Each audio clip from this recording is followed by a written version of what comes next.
ಅಂಕೋಲಾ ತಾಲೂಕಿನ ನದಿಭಾಗ ಸಮುದ್ರ ತೀರದ ಅಂಚಿನಲ್ಲಿರುವ ಗುಡ್ಡದ ಮೇಲಿನ ಒಣಗಿದ ಗಿಡಗಳಿಗೆ ಯುವಕರಿಬ್ಬರ ಹುಚ್ಚಾಟದಿಂದ ಭಾರೀ ಪ್ರಮಾಣದಲ್ಲಿ ಬೆಂಕಿ ತಗುಲಿದ ಘಟನೆ ಸೋಮವಾರ ಸಂಜೆ ನಡೆದಿದೆ.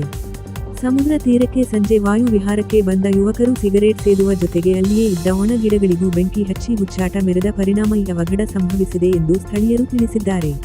ಆರಂಭದಲ್ಲಿ ಸಣ್ಣ ಪ್ರಮಾಣದಲ್ಲಿ ಕಾಣಿಸಿಕೊಂಡ ಬೆಂಕಿ ಗಾಳಿ ತೀವ್ರವಾಗಿದ್ದರಿಂದ ಕ್ಷಣಾರ್ಧದಲ್ಲೇ ಗುಡ್ಡದ ಹೆಚ್ಚಿನ ಭಾಗಕ್ಕೆ ವ್ಯಾಪಿಸಿತು. ಬೆಂಕಿ ಜ್ವಾಲೆಗಳು ಏರಿಕೆಯಾಗುತ್ತಿರುವುದನ್ನು ಗಮನಿಸಿದ ಸಾರ್ವಜನಿಕರು ತಕ್ಷಣವೇ ಎಚ್ಚರಗೊಂಡರು.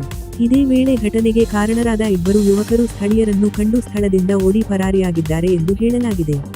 ಸುದ್ದಿ ತಿಳಿದು ಸ್ಥಳಕ್ಕೆ ಆಗಮಿಸಿದ ಅಗ್ನಿಶಾಮಕ ದಳದ ಸಿಬ್ಬಂದಿ, ಕರಾವಳಿ ಕಾವಲು ಪಡೆ ಹಾಗೂ ಕೆಎನ್ಡಿ ಗ್ರಾಮಸ್ಥರು ಒಟ್ಟಾಗಿ ಶ್ರಮಿಸಿ ಬೆಂಕಿಯನ್ನು ನಿಯಂತ್ರಣಕ್ಕೆ ತಂದರು. ಅಗ್ನಿಶಾಮಕ ದಳದ ರಾಜೇಶ ನಾಯ್ಕ, ಕಮಾರ ಗೌಡ, ಗಣೇಶ ನಾಯ್ಕ, ವಿಷ್ಣು ಗೌಡ, ಹರ್ಷ ನಾಯಕ, ಅರುಣ ನಾಯಕ, ವಿನಾಯಕ ಭಂಡಾರಿ, ಶಾಂತಾರಾಮ ತಾಯರಕರ, ಕರಾವಳಿ ಕಾವಲು ಪಡೆಯ ಸುಜನ ನಾಯಕ, ಕೇನಡಿಯ ಪ್ರಶಾಂತ ಪಿರನಕರ ಸೇರಿದಂತೆ ಗ್ರಾಮಸ್ಥರಾದ ವಿಘ್ನೇಶ್ವರ ನಾಯ್ಕ, ರೋಷನ್ ಖಾರ್ವಿ, ಪ್ರಜ್ವಲ್ ಖಾರ್ವಿ, ರವೀಶ ಖಾರ್ವಿ ಮುಂತಾದವರು ಬೆಂಕಿ ನಂದಿಸುವಲ್ಲಿ ಪ್ರಮುಖ ಪಾತ್ರವಹಿಸಿದರು.